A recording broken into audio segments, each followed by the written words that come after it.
everybody, welcome to a new episode of the Dragon Slayer. Hope everybody's having a good week. Since it's Tuesday already when I'm filming this. And Washington's still dealing with their heat wave. But other than that, I'm actually having a good day. The weekend was okay. My gaming group didn't meet, but that's okay. But before I start, or before I continue, I want to say welcome. Welcome. If you're new here, please hit the bell icon, the thumbs up, and hit the subscribe button, because they all help make the channel grow. And if you're returning, welcome. Thank you for coming back, and I hope you enjoy this video. It's not an unboxing video. It's going to be a quick book review on a few of my books that I haven't talked about that have been published. So there's 7 books. And I'll put a link down below to where you can order them from my published works website. So if you want to order them, if you're interested in any of them, and there are more coming.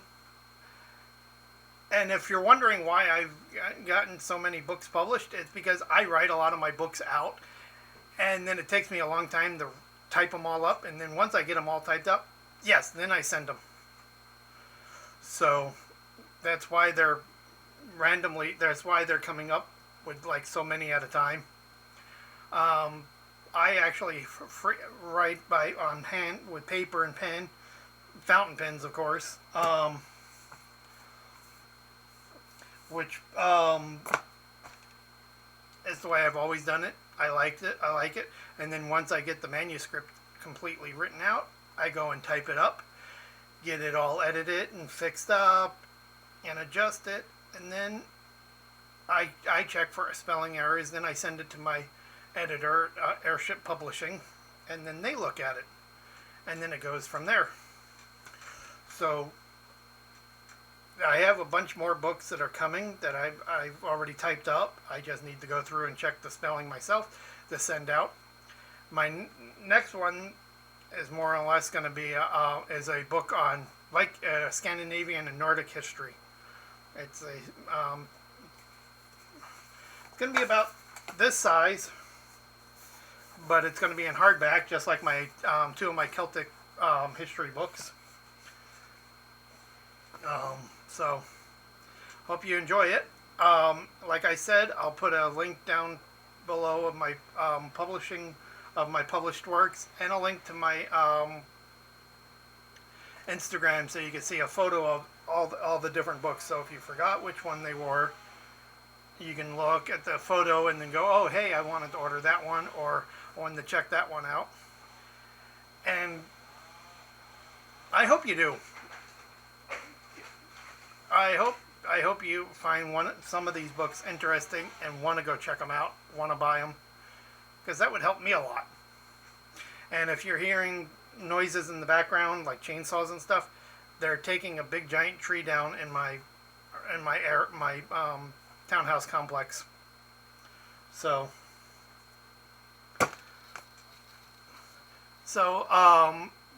but other than that, you can go and purchase any of my other books. I haven't really done any talked about any of my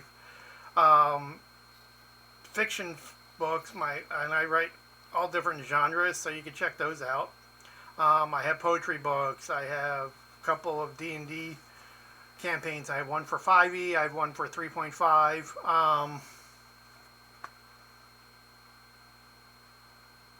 Yeah, go check out my website, my published works website, and you can check out. And if you find any of those books interesting, please purchase them. And I want to say thank you for that.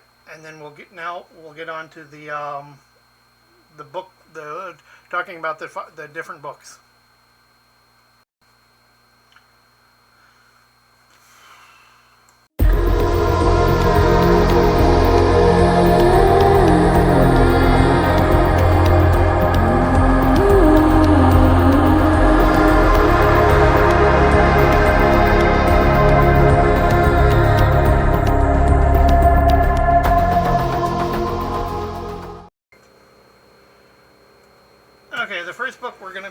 I'm going to talk about is a fountain pen enthusiast guide. And I wrote this because I've been collecting fountain pens for at least 25, almost 30 years. At least into my, I started back when I was a little kid, but I only had a couple then, but I didn't really start collecting them until about my late 20s, early 30s. So about a little over 30 years ago. And this book is actually a little combination of everything. It's a celebration of artistry, craftsmanship, and culture of fountain pens. It dives into the pen history, collecting, and how to collect them. It's a little chapter on how to collect them, not much. Ink choices, handwriting, and a meditative practice. There is actually a meditative practice in here, writing by hand, so you can calm yourself and stuff. It's perfect for collectors, writers, lovers of stationery. It captures the joy of putting a pen to paper and the timeless elegance of the written word. And I do have a section in here on wax seals and quills. So there's the quills. And there's the wax seals. Wax seal and calligraphy toolkit, but there is a section just on wax seals. Yeah, the history of wax seals and stuff. So, and then there's even a glossary and books and websites and subscription boxes that you can check out. Because if anybody follows me, they know that I subscribe to the Treve Incredible box, which is a fountain pen subscription box. So if you love fountain pens, that box is perfect. I haven't tried the other ones that I found along the way. There's the Inky box, the Scripture box, the Nib box, and the Paper Gang by Deer. So, but I haven't checked those out. I just found them when I was researching fountain pen subscription boxes. So, and there probably is a fountain pen collectors club in your area. I know there's actually one in mine. They meet in Shoreline, but it's all for the South Snohomish County collectors. And I figured I've been wanting to write this book for a long time and stuff because, like I said, I've been collecting for years. But I have. These are all my cases of fountain pens, plus all the ones that I use on a regular basis.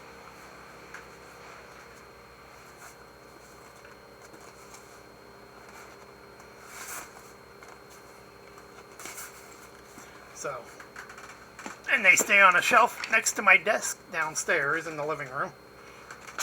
Because if you also know me, you also know that my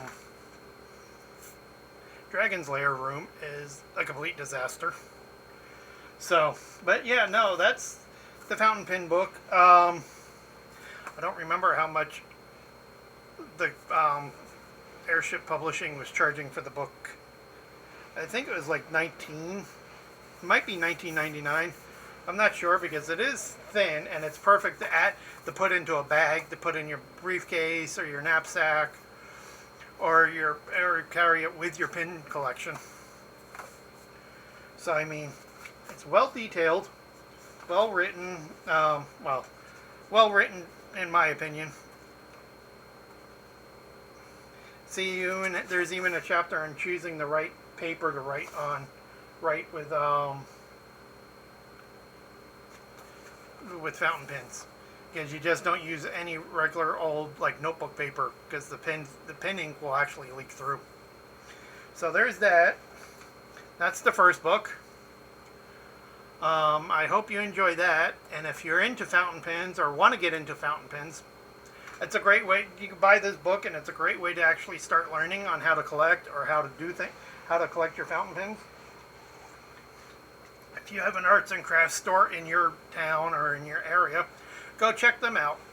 You could always start with an inexpensive fountain pen that costs like $8-9, or you can get disposable fountain pens from Bic or Pentex, I think. And then there's other companies that make disposable fountain pens. So I mean, I have a lot. I have some of those because those are the ones that I actually use for work.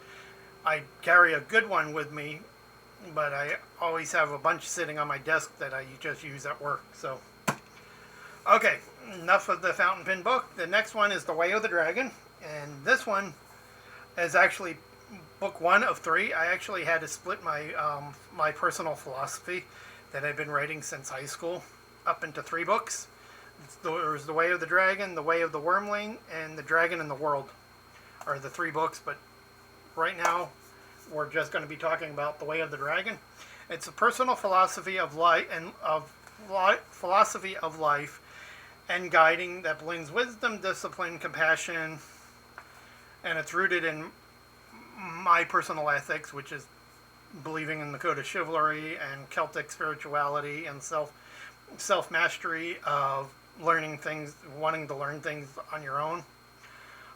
It explores how to live honorably, treat others with respect, and pursue personal growth with integrity. It offers timeless principles for building strength of character while navigating the challenges of modern life. And yes, if you notice, I am reading off my computer screen because I actually, instead of like the last 2 videos I did with talking about my books, I actually sat and wrote up a little synopsis of each of the books. And in the back of the books, there is blank pages on who I helped today, my code in action, my flame, and the world I wish to build, and then personal notes.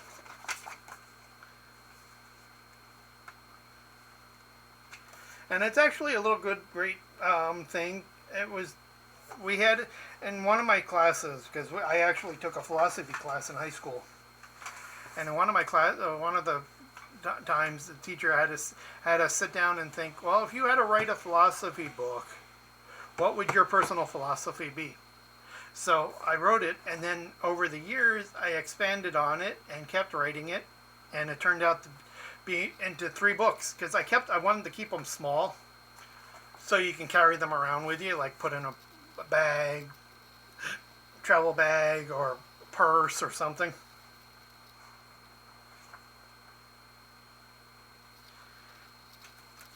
There's also a few not spelling but font mistakes, so I mean when I reprint this I might have to fix that. But daily practices and there's codes and everything, ethics, how to be polite and how to deal with people that aren't polite. So book 1, I don't know much else to say. It's my personal philosophy. You could like it or you don't. If you want to purchase it, it would really help me. Okay, what the hell's up with my camera?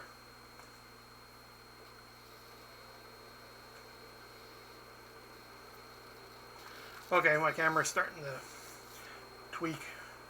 So, but there's the book 2, or book 1 of 3 books. So it is a trilogy, a philosophy trilogy. So check that out. Hold on one second.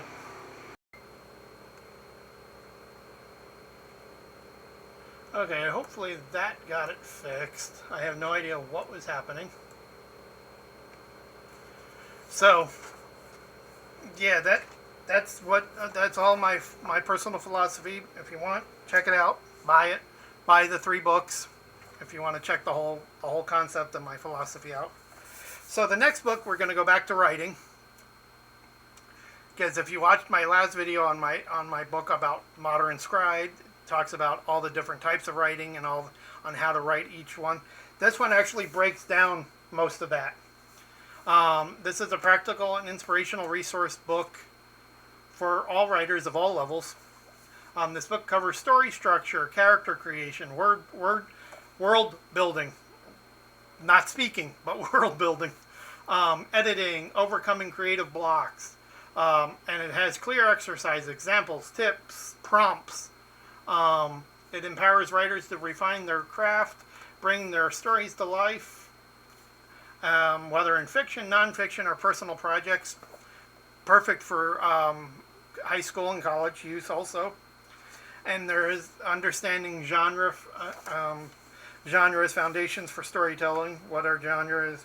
What story arcs? Writing a story Bible if you want to do a movie or a TV series. Creating a villain.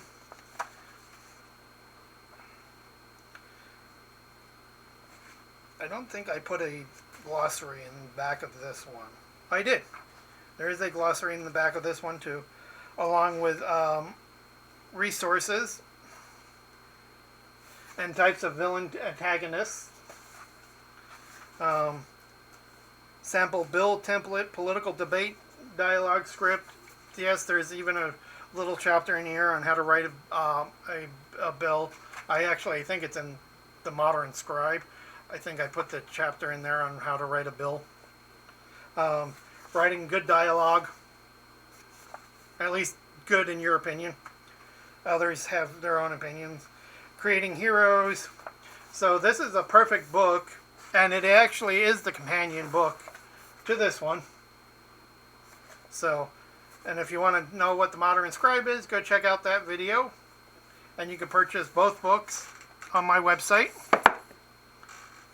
So go check it out. And if you like writing, these two books are perfect. I'm not saying that they're the only two books you ever have to own. They're not. But they're great books. They are very informative because they break down everything that you need to know. Like writing articles for newspapers, TV scripts, movie scripts, theater, stage plays.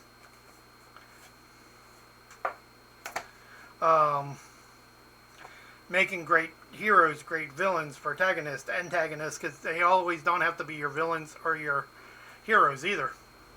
How to do speeches. There's a chapter in there on breaking down how to do a speech in front of everybody. So that's the third book.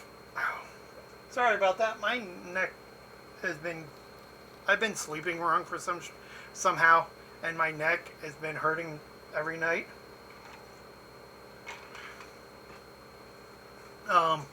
So my next book is back to my Celtic studies books, because the last four books, three of the last four books are on Celtic studies, since that's what a lot of my nonfiction books is a series, my Celtic Knowledge series, which is at 14 books, and I think that's it. Because there's so the next book. Sorry for rambling and going on tangents. The next book is a book just on the Celtic nations, just the seven nations, because I think I did include Galicia.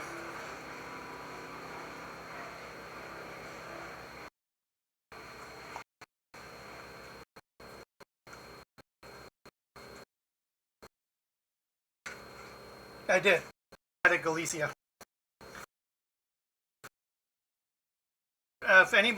If you're in or just love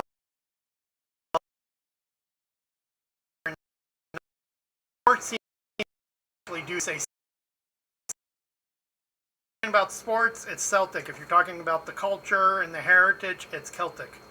Because in none of the Celtic languages, the P Celtic or the Q Celtic, are there S sounding C's, except in Galicia. But they're also not. They're not. They're part of the Celtic nations because of heritage, not of language. The other six nations are actually part of the Celtic nations because of heritage and languages, and the language.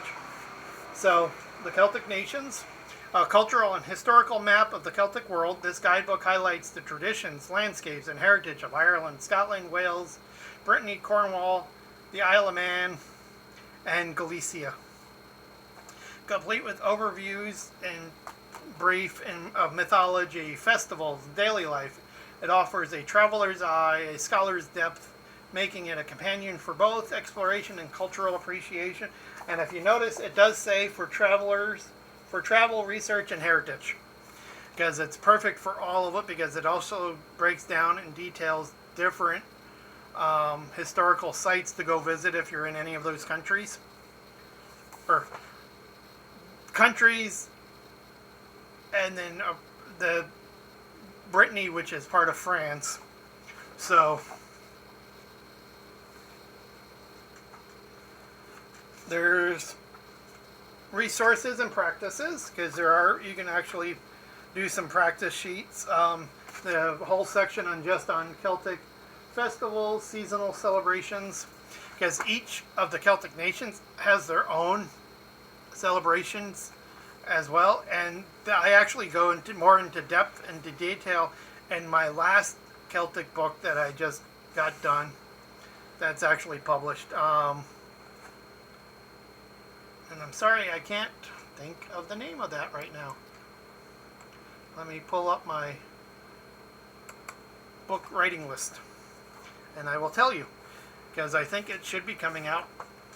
It was sent to the publisher a week ago, so it should be coming out soon.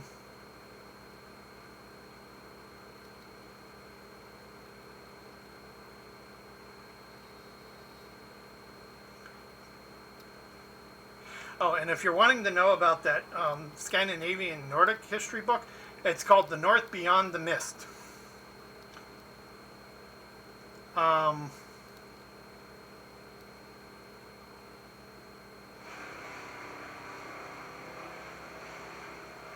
See, Celtic and culture I'm going to be talking about.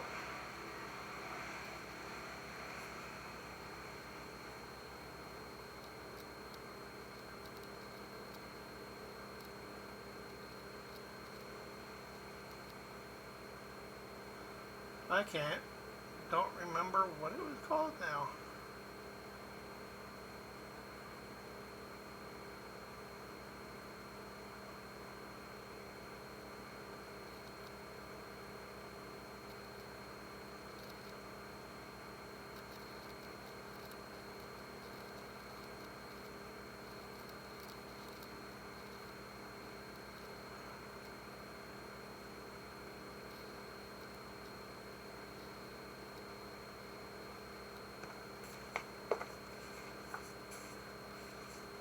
I think it was called, it might be the Celtic Studies Workbook. That can't be it either, because I think that's this one.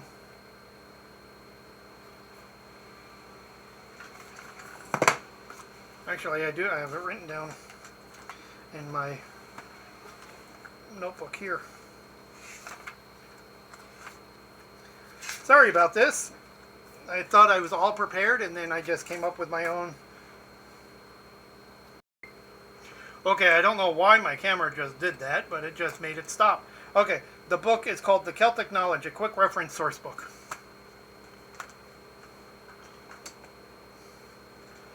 So that will be coming out soon. So if you want to check that out, that's listed on my thing. I'm not sure if it's out for purchase yet. It might be, because that was sent about 3 weeks ago. So, so if you want to check that out, you can buy that. But that breaks down each of the 6 Celtic nations, because I didn't do anything on Galicia in that one.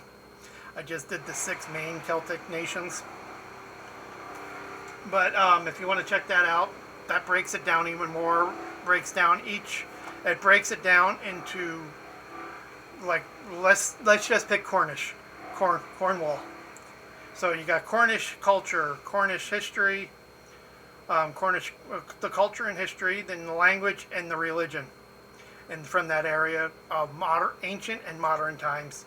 So you actually get to learn a little bit about the Cornish language as well, and it gives you all the different celebrations from Cornwall and everything. So go check that out, and check this out. This is actually a really good book. I've actually had a few people in my Celtic, and a couple of my Celtic organizations say this was a really good research book. So, I'll be right back, guys. Okay, I have no idea what's going on with my camera, but sorry about that. Okay, so now we're on to the Foundations of Celtic Studies, which is actually a workbook for when I was teaching Celtic culture and heritage class. But this is actually a really good book. Even if you're not taking the class, you can still buy the book. It's a great book. It's a little resource book, and there are little things you can color or activities you can do, art projects. And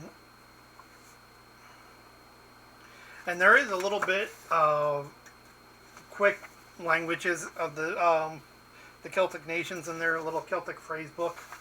I did put in there for the students. Glossary of terms, because most of my nonfiction books will have glossaries. But it's an introduction to the rich and diverse world of Celtic history, mythology, and culture, covering language, art, spirituality, and social traditions. And with the spirituality, it's not too in depth, but it does talk about Celtic paganism back then, modern, and the conversion to Christianity, and how they both adapted to each other, work now. So it deals with ancient religions and modern religions and how they're all working and stuff. This book lays the groundwork for anyone interested in exploring Celtic heritage. It brings together both scholarly insight and accessible storytelling, making it an essential starting point for students of Celtic studies. And it's a good book, even if you've never taken my class.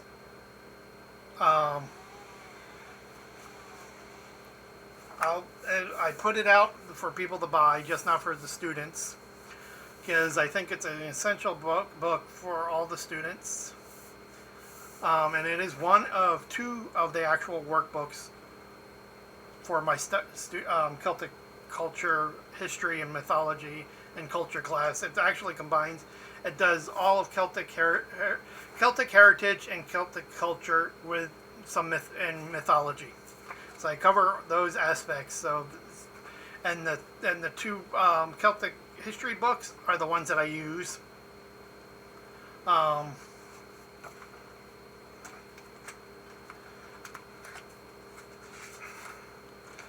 So the Legacy of the Celts and the Mystic Isles, the Myth and Legends, are the two history books. They're in hardback, and they are available on my website. And the Tales of the Mystic Isles, a story companion, is the companion to the Mystic Isles mythology and legends book, and it actually breaks down some of the old gods and the stories, and some of the old heroes like Cuchulainn, Boudica, and it gives them the stories. It talks about Finn McCool, breaks down their stories, the Ulster cycle, and everything. So they're good books. There's actually 14 books in the complete Celtic Knowledge series. two specifically don't deal solely with Celtic culture and heritage. It deals with somewhat of Celtic heritage. It's my house. It's My House Clayton, Customs and Traditions book, and its companion. There's a lot of Celtic traditions in there and heritage. And then the third book is the Order of the Druid Order of the Sacred Grove handbook for the Druid Order. It's part of the collection because it deals with the Druids of modern time, but it does talk about the history of Druids and stuff, so it was part of it. So go check them out. At some point, I'm going to reorganize my nonfiction website and put in different sections to where I have organizations or series books and stuff. So at some point, that'll come along and be done. But for now, it's not. It's just, you just look at all the books, read the little synopsises, and see if you want to buy them or not. You click the buy button or the pay now button. Okay, next book, which originally was going to be the last book in my Celtic Knowledge series until I came out with that other source book that I just talked about. This is called Kilts and Culture. It has nothing to do with USA Kilts YouTube channel or blog. It's just called Kilts and Culture because it talks more about the kilts and the culture behind the kilts. And it is a modern guide, so it does talk about utility kilts and how and when to wear formal kilts and what occasions. So it's more for anybody that wants to know. Kilts and culture is more than just a garment. The kilt embodies identity, pride, and tradition. This guide explores the history of the kilt, modern fashion trends, etiquette, the role kilts play in today's communities, from Highland dress to everyday wear. It celebrates Celtic heritage while offering practical advice for anyone who wants to wear a kilt with confidence and authenticity. And if anybody, and people that are watching this, if you know anything about me, I haven't worn pants in over 12 years. It's coming up 13 years now. On and off, before that, I would wear kilts in the spring, in the summer, and then around the time fall came, I would go back to pants. But for 13 years, I've only been wearing utility kilts and formal kilts for special occasions. I actually gotten rid of all my pants. I own 13 utility kilts and 12 formal kilts. So, and this book breaks down, talks about spirituality, mythology of the kilts, weaving the tapestry, traditional kilt. It also has a section for Celtic food because for some strange reason my publisher wanted me to put in something about Celtic food. How to wear a kilt, practical guides for every occasion. So, and a checklist for every occasion. So if you're going to like a wedding, you have casual, everyday, semi-formal, formal, ceremonial, military, regimental, festival, and games. Because there is an etiquette to wearing kilts, and for people that don't like the, that's where the apron's in the front, the pleats go in the back, and on the sides. The apron is in the front.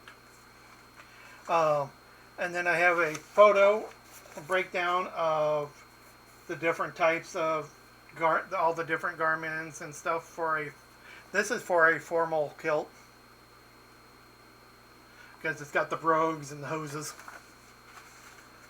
And see, there's recipes, toasts, and traditions for celebrations. So there's this, and it's got like checklists and stuff in the back, and it's got a short clan tartan directory, organization, suggested reading resources. So this is actually a really good book. This one actually, few of my members of my Seattle Real Men Wear Kilts Seattle branch have actually bought this book just to have a copy of it. And I like it. It took me a while to put it together.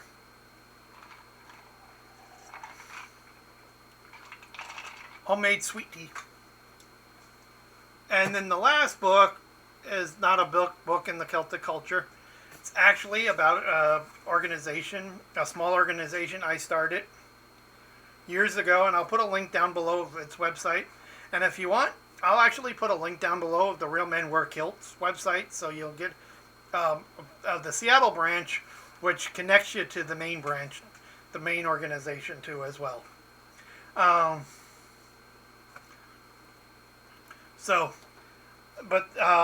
I started this with a group of friends from Ren Fair, a couple of Ren Fairs, and it's called the National Sword Association. This is its codex. It's small. It's got a second companion that's being worked on, not right now, but it's in the concept stage. It's going to be a book on swords, all the different types of swords. So it'll be talking about movie swords, TV series swords, anime, real life, role-playing game swords, real swords, popular, legendary, mythical, fencing, all that. It's going to be a book on swords, and it's actually going to be a book that we've been wanting to make and sell for years now, and we just finally sat down and came up with the concept and the layout for it. So, but for anybody that wants to know, I'll put a link down below of the NSA's website too. And you can always purchase the book even if you don't want to be a member. Just check out the book. It's really good. We took the concept of the NSA from the National Rifle Association and made it about swords, because people always talk about guns and heavy weapons and those things. Nobody ever talks about swords or daggers. So years ago, actually a little over 25 years ago, we came up with the idea, and we just started about 10 years ago, we just started heavily reorganizing it, reworking it, and redoing it. The website is up. It hasn't been updated for a while because we have other jobs, and not much changes in the world of swords. But it is called the National Sword Association, and we called this the Codex. It's a really good handbook for members and non-members. So if you want to check that out, it does have a full color of our symbol. So it's a definitive guide for sword enthusiasts, martial practitioners, historians alike, because yes, we would like to have historians in our organization. Right now we just have reenactors. This handbook explores sword safety, techniques, historical traditions, and modern application with detailed training methods. We do have some training in there, and we do talk about safety and training in the organization. Cultural context, ceremonial practices. It bridges the past with the present, honoring the blade as both a weapon and a symbol of heritage. So, this is the last of the books for today. If you're interested in any of them, please check them out. Purchase them. And purchase any of the other books that you find interesting. Read the synopsis. If you like them, purchase them. Purchase them. It'd be helping me a lot. So, I want to thank you for taking the time to listen to me ramble and everything.